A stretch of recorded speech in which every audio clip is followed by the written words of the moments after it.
Renungan pagi pulang ke rumah oleh Ellen G. White, 28 Desember 2020. Mari kita berdoa. Bapa kami yang di sorga, Allah pencipta langit dan bumi, laut dan segala isinya, Allah yang maha besar, maha kuasa, sumber segalanya, yang kami sembah selalu melalui anak-Mu yang tunggal, Yesus Kristus. Terpujilah Yesus, anak Allah yang maha tinggi, satu-satunya jalan dan kebenaran dan hidup bagi kami. Pada pagi hari ini kami bersyukur boleh bangun dan berbakti dan sebagaimana membaca serta mendengarkan nasihat firman-Mu. Kiranya ini mengubahkan kami, agar kami sungguh-sungguh setia sampai pada akhirnya tiba di sorga. Beserta kami sepanjang perbaktian ini kehendak-Mu yang jadi, karena kami berdoa hanya dalam nama anak Allah yang tunggal, Yesus Kristus, yang adalah Tuhan dan Juru Selamat kami. Amin. Renungan hari ini akan dibacakan oleh Ibu Noven Tambalean. Silakan Ibu Noven. Baik, selamat pagi.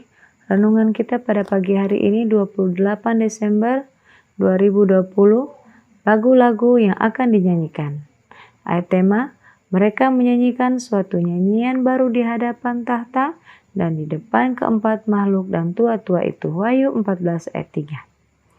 Ia yang akan datang mengatakan, sesungguhnya aku datang segera dan aku membawa upahku untuk membalaskan kepada setiap orang menurut perbuatannya. Setiap perbuatan baik yang dilakukan oleh umat Allah sebagai buah iman mereka akan memperoleh pahalanya yang sesuai.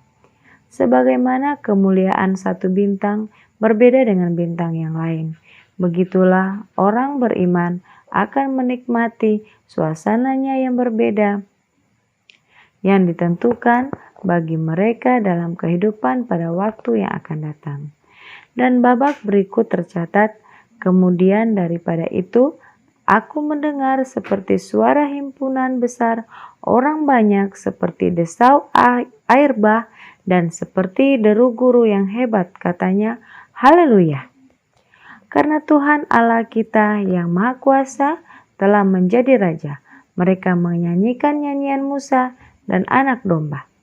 Kita harus berada dekat dengan pemimpin besar itu, atau kita akan menjadi bingung dan kehilangan pandangan terhadap pemeliharaan yang memimpin di gereja dan di dunia.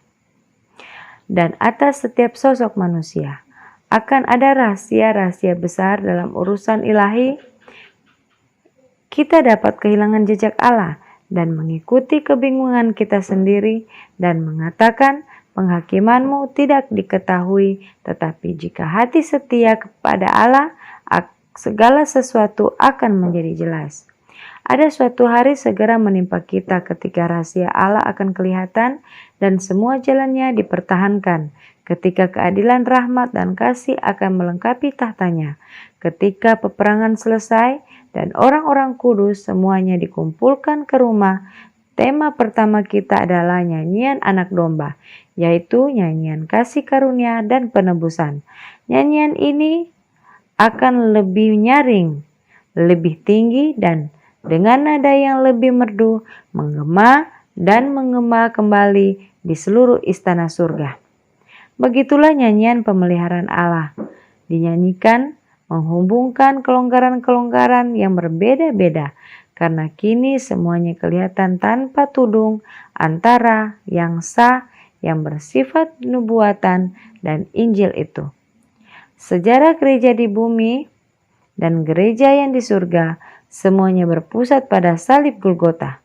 Inilah tema itu, inilah nyanyian itu, Kristus adalah segala-galanya.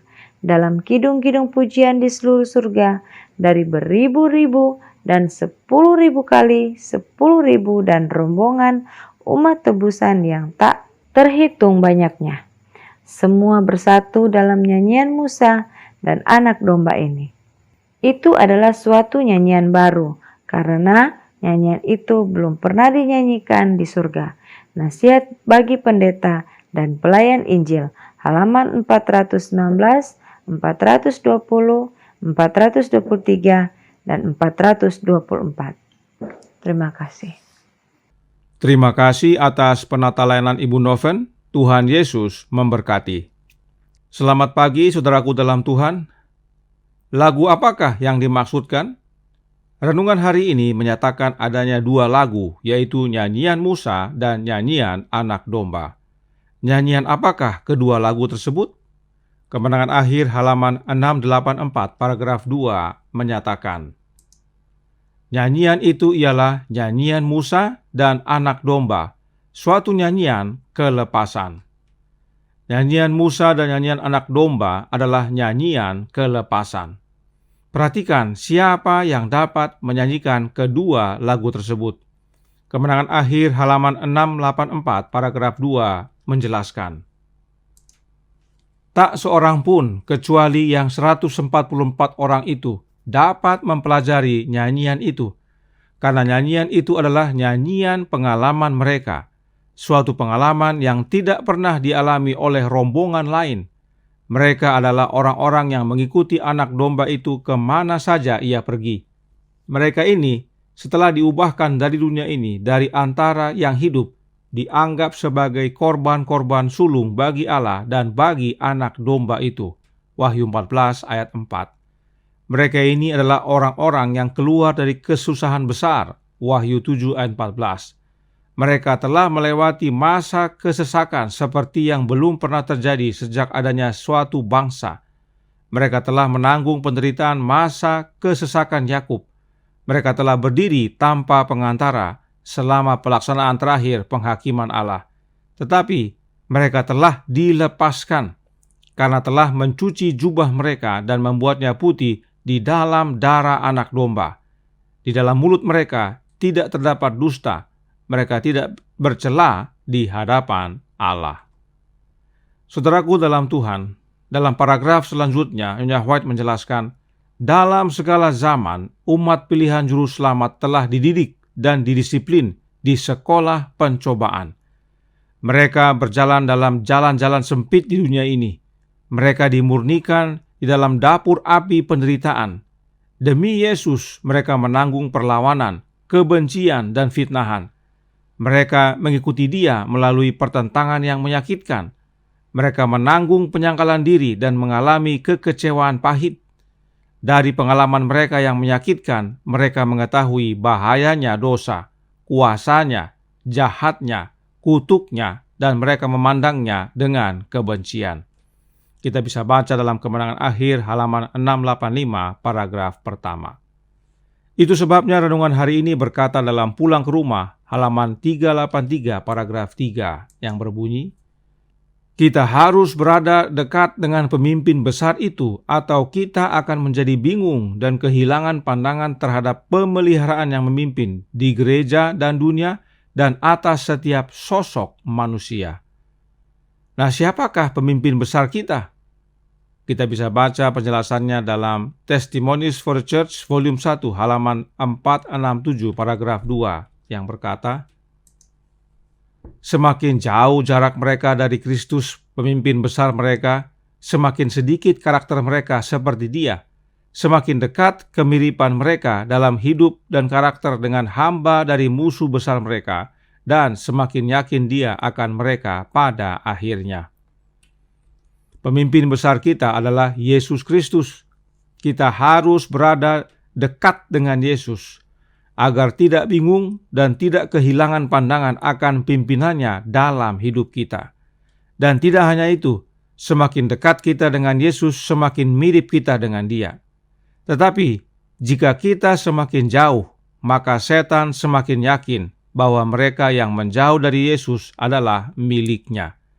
Tidak heran mereka yang menyanyikan lagu Musa dan lagu Anak Domba adalah orang-orang yang rela menderita demi Yesus, yang rela menerima jubah putih Yesus untuk gantikan jubah kotor mereka. Bagi mereka, lebih baik menderita aniaya daripada ikut dunia. Bahkan demi Kristus, mereka rela mati. Mereka-mereka inilah yang dapat menyanyikan lagu kelepasan, yaitu nyanyian Musa dan nyanyian Anak Domba. Nah, mungkin ada yang bertanya, mengapa dalam renungan hari ini ada kalimat berikut ini?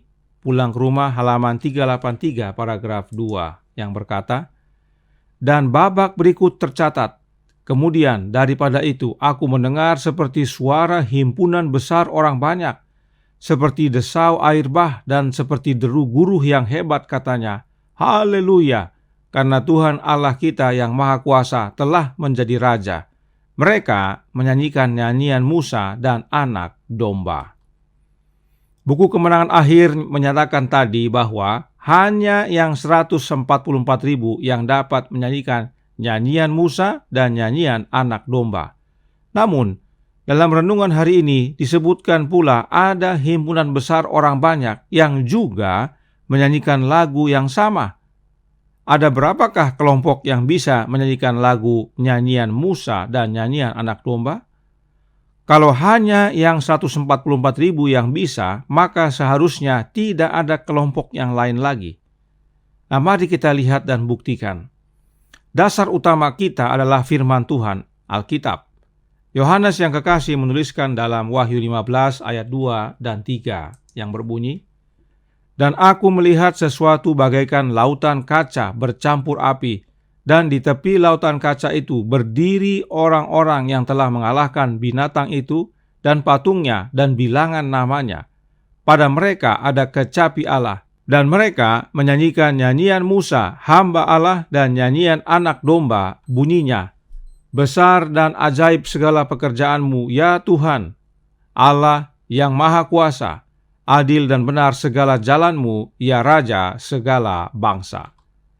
Siapakah mereka ini yang berdiri di tepi lautan kaca, yang menyanyikan nyanyian Musa dan nyanyian anak domba? Mari kita mundur ke pasal 14, sebab ada kelompok di sana yang menyanyikan lagu baru.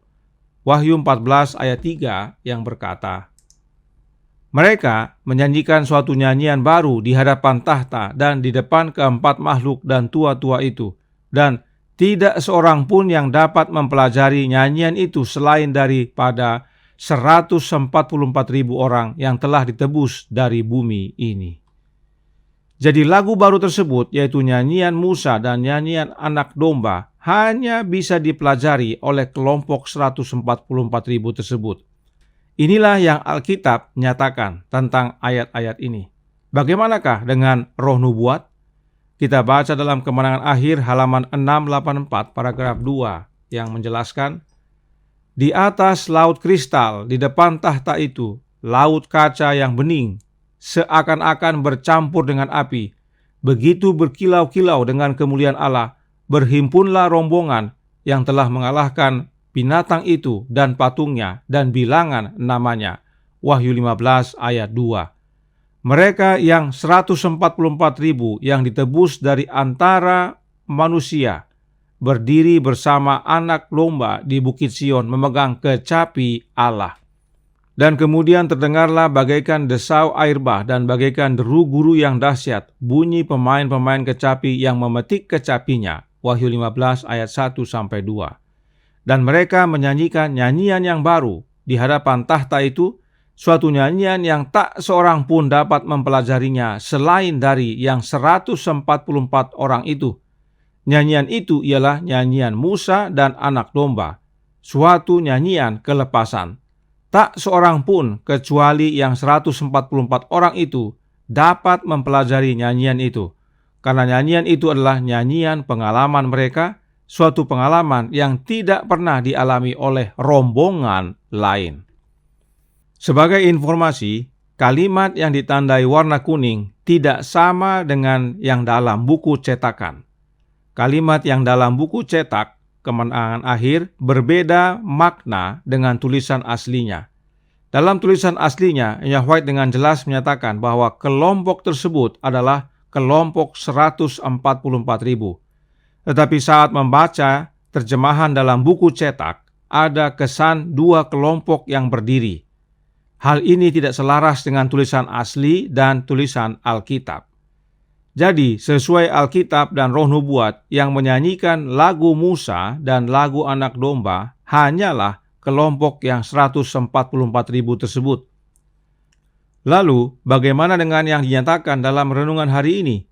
Berikut kita lihat kalimatnya.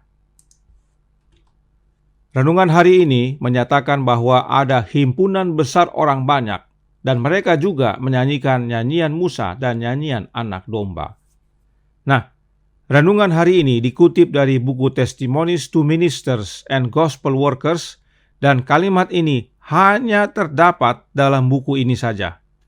Padahal umumnya Nyonya White menggunakan kalimat-kalimat yang sama di beberapa tulisan lainnya dan bahkan memberikan penjelasan tambahan agar kita lebih mengerti.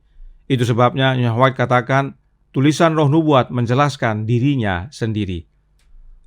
Jadi, kalimat yang menyatakan adanya himpunan besar orang banyak yang menyanyikan lagu Musa dan lagu Anak Domba hanya terdapat dalam buku ini saja. Nah, apakah Nyonya White menuliskan sesuatu yang bertentangan? Tentu tidak. Kenapa?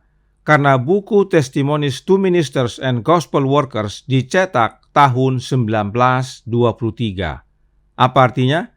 Artinya buku itu dicetak setelah Nyonya White meninggal di tahun 1915. Mengapa ini penting kita ketahui?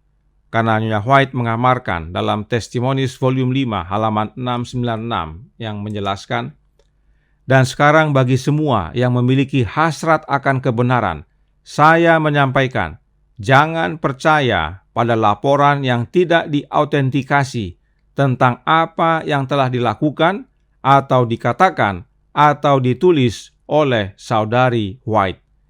Jika Anda berhasrat untuk mengetahui apa yang Tuhan telah ungkapkan melalui dia, bacalah karya-karyanya yang diterbitkannya. Dia meminta para pembaca, yaitu Nyonya White, untuk membaca karya-karyanya yang diterbitkan oleh Nyonya White itu sendiri. Ini sangat penting untuk diingat. Kenapa Nyonya White sangat merekomendasikan karya-karyanya yang telah diterbitkan oleh dia? Jawabnya sederhana, sebab dia tahu semua yang diterbitkan, karena dia membaca semua naskah sebelum naik ke percetakan. Selected Messages buku ketiga halaman 90 menjelaskan, saya membaca semua yang disalin untuk melihat bahwa semuanya sebagaimana mestinya. Saya membaca semua naskah buku sebelum dikirim ke percetakan. Jelas sekali, saudaraku dalam Tuhan. Dan dalam Manuskrip Releases volume 10 halaman 12 paragraf 4, Nyonya White juga menyatakan, saya memeriksa semua publikasi saya dengan cermat. Saya berhasrat agar tidak ada yang muncul dalam cetakan tanpa investigasi yang cermat. Nah, buku Testimonies to Ministers and Gospel Workers yang dicetak tahun 1923 tentunya Nyonya White tidak dapat periksa lagi sebelum diterbitkan, karena dia sudah meninggal. Dan kalimat yang berkata tentang himpunan orang banyak yang menyanyikan lagu Musa dan lagu Anak Domba hanya terdapat dalam buku Testimonies to Ministers and Gospel Workers tersebut. Kalimat itu tidak ada dalam buku-buku yang Nyonya White cetak semasa hidupnya. Karenanya penting untuk kita uji segala sesuatu dan peganglah yang baik. Himbauan kepada gereja agar memeriksa kembali supaya yang dikabarkan kepada umat adalah kebenaran yang alkitabiah. Mengapa hal ini perlu kita pahami? Bukan hanya sekedar membuktikan bahwa adanya penyimpangan tulisan Roh Nubuat setelah Nyonya White meninggal, tetapi yang terutama bahwa sebagai renungan hari ini katakan, kita harus berada dekat dengan pemimpin besar kita, yaitu Yesus Kristus. Sebab yang 144.000 itu juga nanti berdiri bersama Yesus, Anak Domba Allah, dan mereka selalu mengikuti Yesus kemana saja dia pergi. Yang 144.000 itu selalu bersama dengan Yesus. Bagaimana dengan kita? Bagaimana caranya agar kita berada dekat dengan Yesus? Ingat kutipan berikut ini yang kemarin sudah kita pelajari, yang tertulis dalam Kerinduan Segala Zaman, buku kedua, bab 73, halaman 320, paragraf 1. Tinggallah dalam aku dan aku dalam kamu. Tinggal dalam Kristus berarti selalu menerima Roh-Nya, suatu kehidupan penyerahan yang tidak terbatas kepada pekerjaannya. Saluran perhubungan harus terbuka terus-menerus antara manusia dan Allah-Nya. Sebagaimana carang pokok anggur senantiasa menghisap sari dari pokok anggur yang hidup, demikian juga kita harus berpaut pada Yesus dan menerima daripadanya oleh iman kekuatan dan kesempurnaan karakternya sendiri. Inilah satu-satunya cara untuk kita bersama dekat dengan Kristus setiap saat, setiap hari, yaitu dengan tinggal di dalam Yesus dan Yesus di dalam kita. Dan itu dengan cara menerima roh-Nya, roh Kristus terus-menerus. Dan bila Kristus dalam hidup kita, maka kemana saja Dia pergi, kita ikut. Sebab Yesuslah yang pimpin kita. Dialah pemimpin besar kita hingga kita tiba di surga dan menyanyikan lagu baru, lagu Musa dan lagu Anak Domba.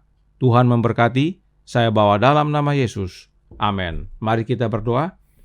Bapa kami yang di sorga, Allah pencipta langit dan bumi, laut dan segala isinya, Allah yang maha besar, maha kuasa, sumber segalanya, yang kami sembah selalu melalui anak-Mu yang tunggal, Yesus Kristus.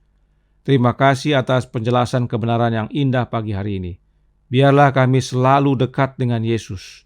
Setiap hari, setiap saat, kemana saja Dia pergi kami ikut, agar kami boleh tiba di surga nanti, dan turut dalam rombongan yang menyanyikan nyanyian Musa dan nyanyian Anak Domba yang merupakan pengalaman hidup. Tuhan tolong kami, curahkan roh-Mu dalam hidup ini kehendak-Mu yang jadi. Ampun kami akan dosa dan salah. Karena kami berdoa hanya dalam nama Anak Allah yang tunggal, Yesus Kristus, yang adalah Tuhan dan Juru Selamat kami. Amin.